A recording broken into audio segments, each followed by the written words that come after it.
Hello நண்பர்களே, உங்க எல்லாரையும் ஜோ டாக் சேனலுக்கு வரவேற்கிறேன். மகாபாரதத்தில் வரும் கிளை கதைகளுள் ஒரு சுவாரஸ்யமான கதை என்றால் அது அந்தண, சத்திரிய, அசுர என இந்த 3 குலங்களும் ஒன்றாய் சங்கமிக்கும்படி கூறப்பட்ட தேவயானி, யயாதி, சர்மிஷ்டை ஆகியோரின் கதையாகும். அறத்திற்காய் மகளை அர்ப்பணிக்கும் அசுர அரசன், பிடிவாதத்தால் தோழியை பழிவாங்கும் முனியின் புத்திரி, நாட்டு நலனுக்காய் வாழ்க்கையையே அடிமையாக்கும் இளவரசி, தந்தையின் விருப்பத்திற்காய் வயதையும் இளமையையும் இழக்கும் மகன் என அன்பு உடையாருக்கும் அன்பு இல்லாதவருக்கும் இடையே நடக்கும் வினையும் எதிர்வினையுமே இந்த கதை ஆகும். அப்படி மகாபாரதத்தில் கூறப்பட்ட ஒரு முரண்பாடுகள் நிறைந்த கதையான தேவயானி, யயாதி, சர்மிஷ்டை இணையின் கதையை நாம இன்னைக்கு இந்த பதிவுல கேட்கலாம். வாங்க வீடியோக்குள்ள போகலாம். அசுரகுல மன்னன் விருஷபர்வாவின் அன்பு மகள் சர்மிஷ்டை. அசுரகுலத்திலே தோன்றினாலும் அழகிற்கும் அடக்கத்திற்கும் அவளிடம் எக்குறைவும் இல்லை. அப்படி பொறுமையும் அறிவும் நிரம்ப பெற்றிருந்த அந்த இளவரசி சர்மிஷ்டையின் ஒரு நெருக்கமான தோழியே அசுர குருவான அந்தணர் சுக்ராச்சாரியாரின் மகள் தேவயானி. இவளும் அழகிற்கு சளைத்தவள் அல்ல. இருந்தும் அவளிடம் இருந்த ஒரே ஒரு குறை என்றால் அது அவளின் பிடிவாதமும் முன்கோபமுமே. இப்படி கரிய விழியும் மாந்தளிர் மேனியும் உடைய அந்த அழகிய மங்கையர் இருவரும் ஒரு நாள் தன் தோழியர்கள் புடைசூழ தடாகம் ஒன்றினில் நீராடச் சென்றிருந்தனர். அங்கு கரையில் ஏறுவது, நீரில் பாய்வது, மீனை துரத்துவது என அவர்களின் அந்த நீர் விளையாட்டானது அந்தி சாயும் வேளை வரையும் ஓய்ந்தபாடு இல்லை.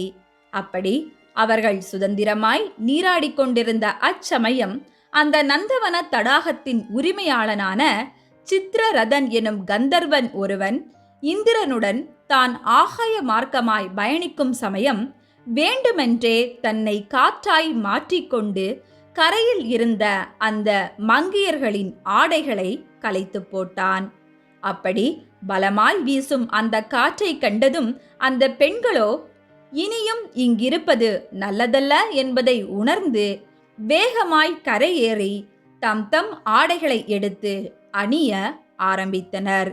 அப்படி அந்த அவசரத்தில் இளவரசி சர்மிஷ்டை தவறுதலாய் தன் தோழி தேவயானியின் ஆடைகளை எடுத்து அணிந்து விட்டாள். அவ்வளவுதான். அதை கண்டதும் சிறிய விஷயங்களுக்கே பெரும் கோபம் கொள்ளும் தேவயானிக்கு அந்த அதீத கோபம் எங்கிருந்து வந்ததோ தெரியவில்லை. அவள் சர்மிஷ்டையை பார்த்து, பெண்ணே, அசுரனின் மகளே, என்ன காரியம் செய்தாய் நீ? என் உடைகளை எப்படி நீ அணிந்து கொள்ளலாம்?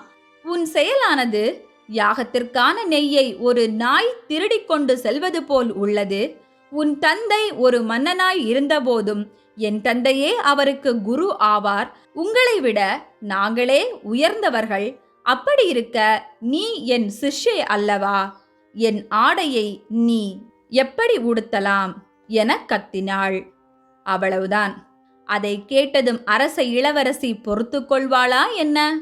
தேவயானியின் அச்சொற்கள் சர்மிஷ்டையின் மனதை ஆழமாய் புண்படுத்தவே அவளும், என்னது, நாங்கள் உனக்கு தாழ்ந்தவர்களா?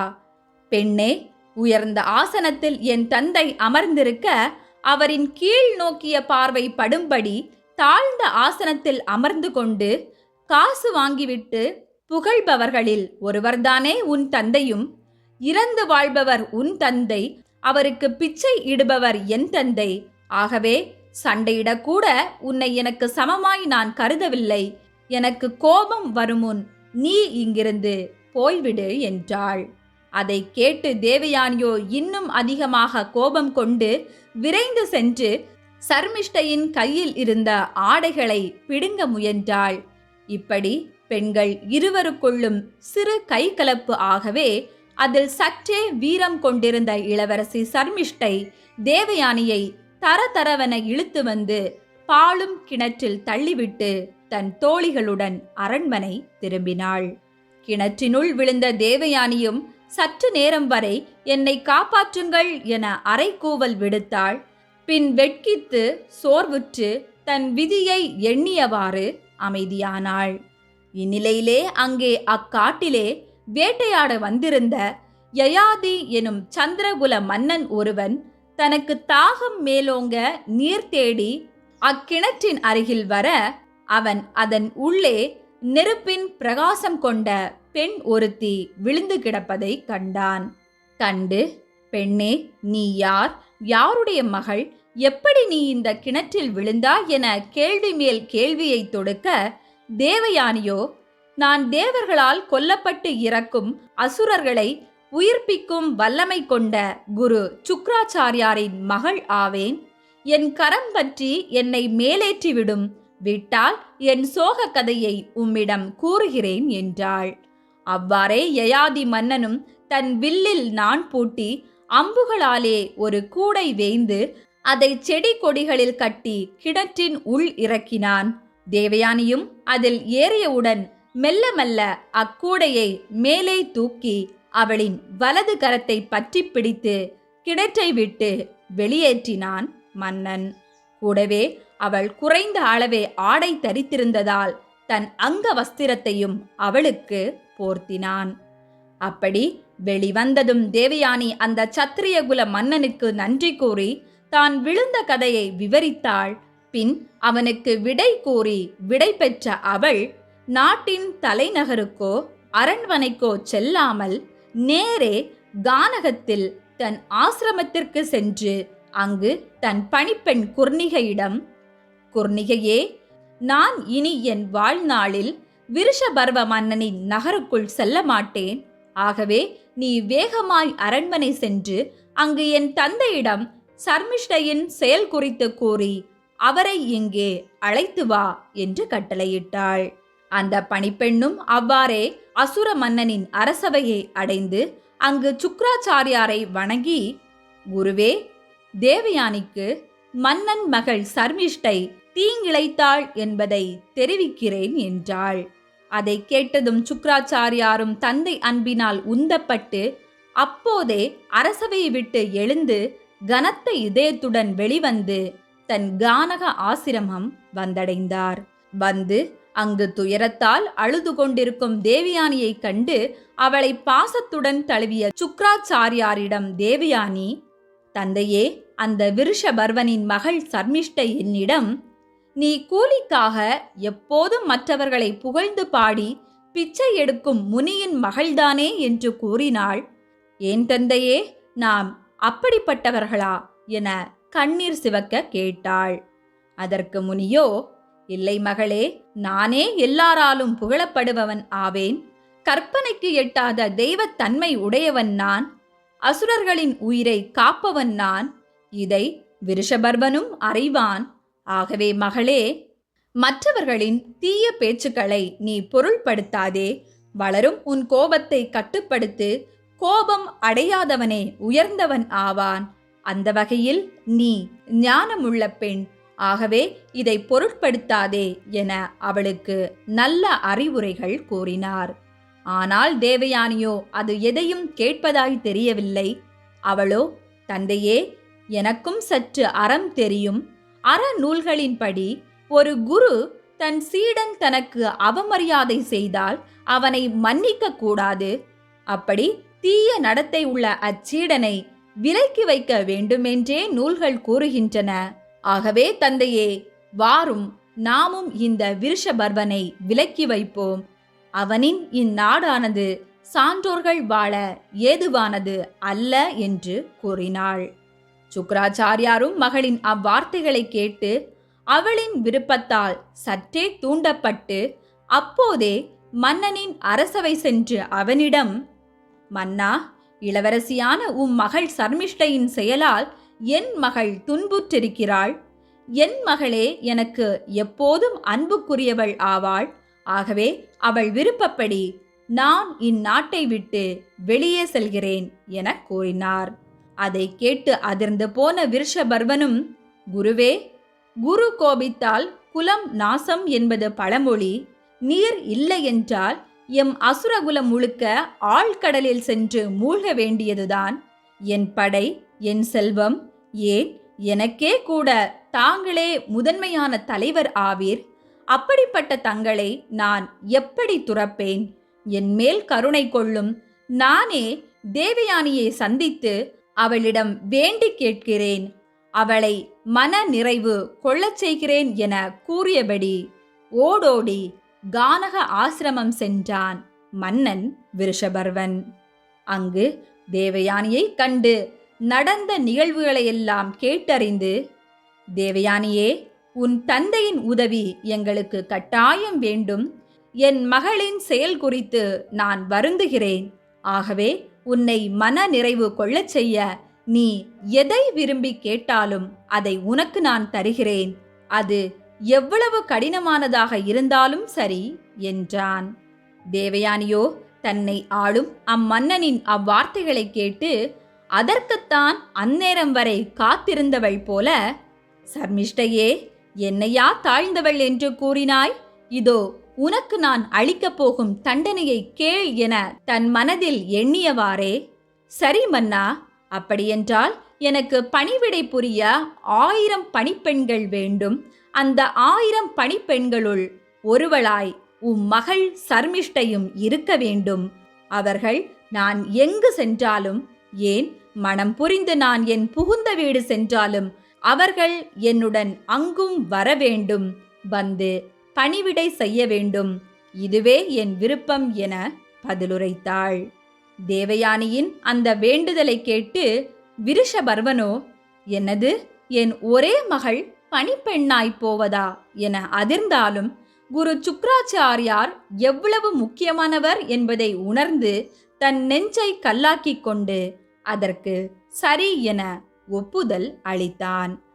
அளித்து தன் மகள் சர்மிஷ்டையிடம் சென்று தேவயானியின் அந்த பழிவாங்கும் வார்த்தைகளையெல்லாம் எடுத்துரைக்க, அதை கேட்ட சர்மிஷ்டையும், என் விளையாட்டு விபரீதம் ஆகிவிட்டது.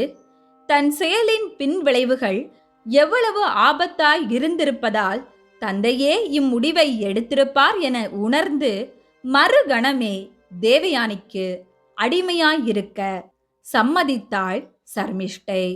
அவ்வாறே தேவயானிக்கென 1000 பணிப்பெண்களில் தானும் ஒருவளாய் ஆபரணங்கள் களைந்து எளிய உடை தரித்து கானகம் சென்றாள் சர்மிஷ்டை.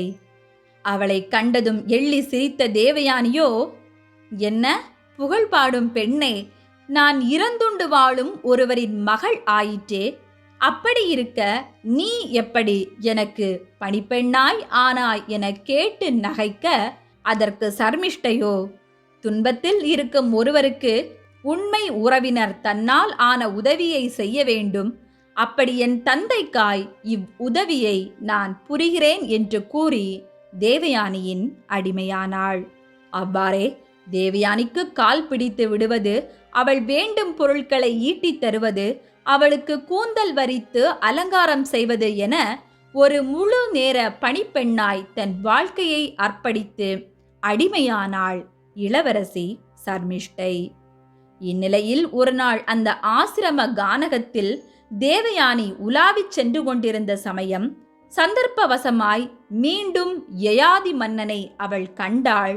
அன்றே அவனின் பரந்த தோள், உயர்ந்த உயரம், திடமான மார்பை அவள் முழுதும் கண்டாள். கண்டதும் அவன் மேல் அப்போதே அவள் காதல் கொண்டு தன் தந்தையிடம், தந்தையே, நான் சந்திரகுல மன்னன் யயாதியை விரும்புகிறேன். அவரே நான் கிணற்றில் கிடந்தபோது என்னை வலக்கரம் பற்றி காப்பாற்றினார். என் கரம் பிடித்த அவரையன்றி இந்த உலகில் நான் யாரையும் இனி மனம் புரிய மாட்டேன் என தீர்க்கமாய் கூறினார். மகளின் அந்த வார்த்தையை கேட்ட சுக்ராச்சாரியாரும் மன்னன் யயாதியை சந்தித்து, என் மகளை உமக்கு அளிக்க விரும்புகிறேன். அவளை மனைவியாய் நீர் ஏற்றுக்கொள்வீரா என கேட்க, மன்னனும் அதற்கு சம்மதிக்க, அவ்வாறே தகுந்த சடங்குகளுடன் சத்திரிய மன்னன் யயாதிக்கும் பிராமண முனியின் மகள் தேவயானிக்கும் திருமணம் நடைபெற்றது. அப்போதே ஞானமிக்க சுக்ராச்சாரியார் ஒரு புதுவித பிரச்சனையை நினைவு கூர்ந்தார். ஆம், அது யாதெனில், புகுந்த வீடு செல்லும் தன் மகளுடன் பணிப்பெண்ணாய் இளவரசி சர்மிஷ்டையும் செல்ல வேண்டும். அவள் அரச புத்திரியும் தன் மகளை விட அழகும் அறிவும் வீரமும் சற்றே அதிகம் கொண்டவளும் ஆவாள். யயாதியும் பெண் மோகம் கொண்டவன் ஆவான். ஆகவே ஒருவேளை அவன் மனமானது தன் மகளுடன் அடிமையாய் செல்லும் இந்த சர்மிஷ்டையிடம் சென்றுவிட்டால் என்ன செய்வது என்பதே அவரின் புதுவித மனக்குழப்பம். ஆகவே அவர் அதற்கென ஒரு முடிவை கட்ட விரும்பி யயாதி மன்னனை அழைத்து, மன்னா, என் மகளை நீ மனம் புரிந்து கொள்வது எனக்கு மகிழ்வே. ஆனால் நீ அவளை உன் வாழ்நாள் முழுவதும் அறத்துடன் நடத்த வேண்டும். அதேபோல் அவளுடன் வரும் சர்மிஷ்டை முதலிய பணிப்பெண்களையும் நீ மரியாதையுடன் நடத்த வேண்டும். அசுரகுல மன்னன் விருஷபர்வனின் மகளான இளவரசி சர்மிஷ்டையை நீ ஒருபோதும் உன் படுக்கைக்கு அழைக்கக்கூடாது. மீறினால் கட்டாயம் என் சாபத்திற்கு உள்ளாவாய் என கண்டிப்பாய் கூறினார். யயாதி மன்னனும் தன் மாமனாரும் குருவுமான சுக்ராச்சாரியாரின் அவ்வார்த்தைகளை கேட்டு அதற்கு உறுதி அளித்தார். அவ்வாறே அவன் ஏராளமான செல்வங்களுடன் தேவயானியை கரம் பற்றி கூடவே அவளுடன் அவள் 1000 பணிப்பெண்களையும் அழைத்து கொண்டு அஸ்தினாபுரத்தை தலைநகராக கொண்ட தன் குரு நாட்டிற்கு புறப்பட்டான். நாட்டை வந்தடைந்ததும் அவன் அங்கு தன் அரண்மனை அந்தபுரத்தில் தன் மனைவி தேவயானியை அமர்த்திவிட்டு வெளியே அசோக மரம் நிறைந்த நந்தவனத்திற்கு அருகில் ஒரு புது மாளிகையை உருவாக்கி அதில் சர்மிஷ்டை முதலிய பணிப்பெண்களை குடியமர்த்தினான் யயாதி. அவ்வாறே தேவயானியும் சில ஆண்டுகளிலே தன் இனிமையான இல்லற வாழ்வினால் கருவுற்று அடுத்தடுத்து யது, துர்வசு என 2 ஆண் மக்களை பெற்றெடுத்தாள். ஆனால் அப்போது வரை தேவயானி தன் அடிமை பெண்களை விடுவிக்கவில்லை.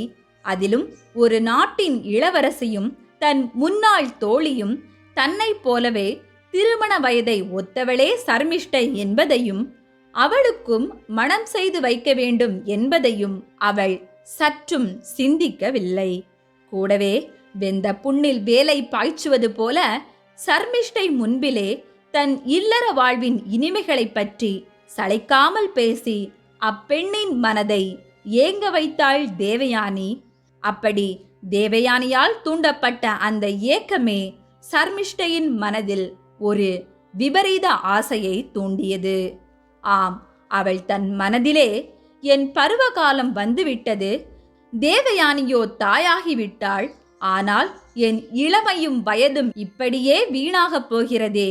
நானும் நற்குலத்தில் பிறந்தவளே, அழகும் பண்பும் வாய்க்க பெற்றவளே, இருந்தும் என் குலத்தை தழைக்க வைக்க என்னால் பிள்ளைகளை பெற முடியாதோ என்று எண்ணினாள். அப்படி இருக்கையில் அவள் மனமோ, உண்மையில் நான் தேவயானியின் அடிமையாவேன், அவளின் தலைவனே எனக்கும் தலைவன் ஆவார், அவளின் குருவே எனக்கும் குரு ஆவார். ஆகவே யயாதி மன்னனையே நான் என் தலைவனாய்க் கொண்டு அவர் மூலமே புத்திரர்களை பெற்றெடுக்க வேண்டும் என நினைத்து கொண்டாள்.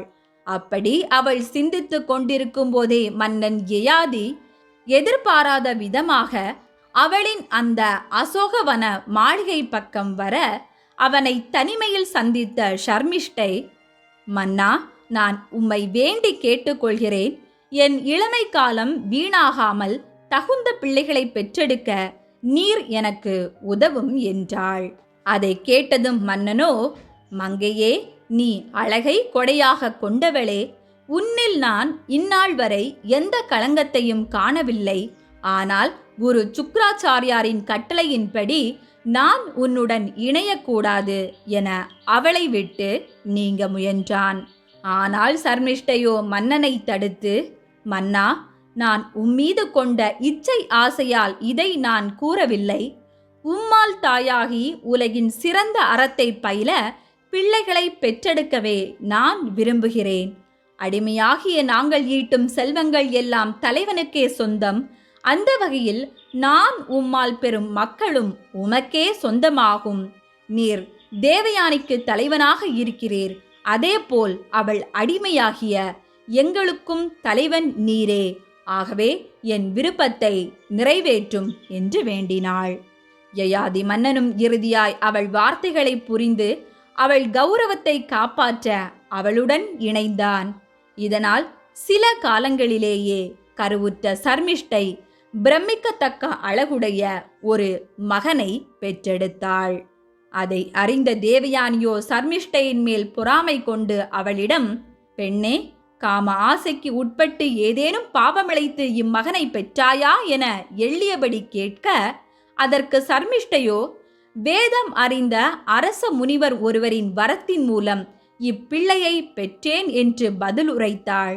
அதை கேட்டு சற்றே நிறைவடைந்த தேவயானி தன் பொறாமையை அன்று அடக்கிக் கொண்டு அவ்விடம் விட்டு சென்றாள். ஆனால் அந்த அரசமுனியே தன் கணவன் யயாதி என அவள் சற்றும் சந்தேகம் கொள்ளவில்லை. அவ்வாறே சர்மிஷ்டையும் மீண்டும் 2 மகன்களை பெற்றெடுத்து திருக்யு, அனு மற்றும் பூரு என யயாதி மன்னனால் 3 மகன்களுக்கு தாயானாள்.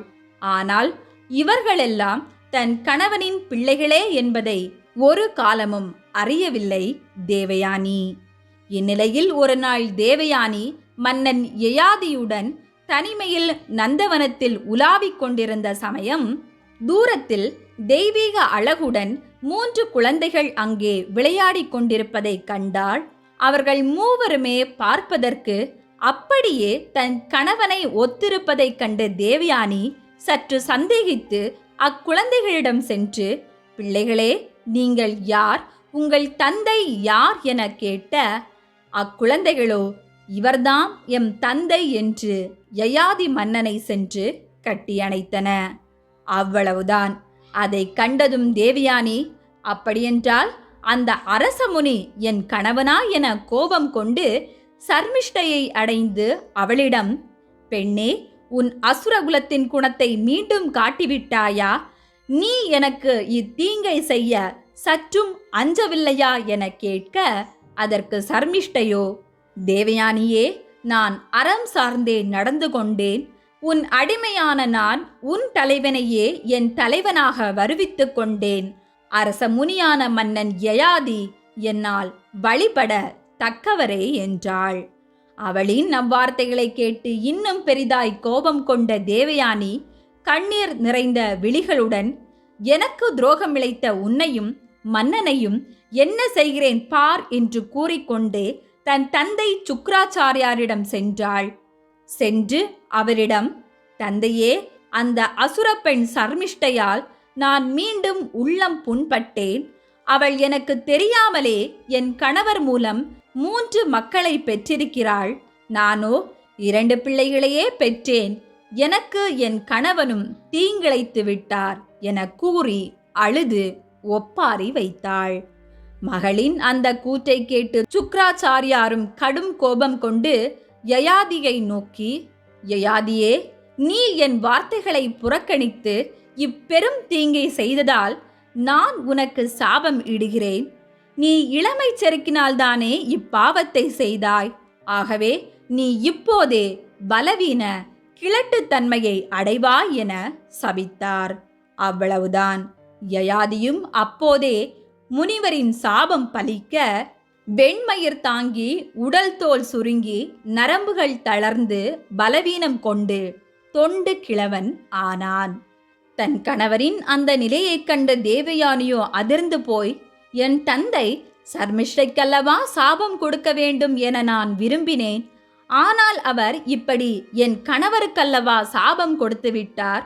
நான் இன்னும் என் கணவருடன் நல்வாழ்க்கையே வாழ விரும்புகிறேன்.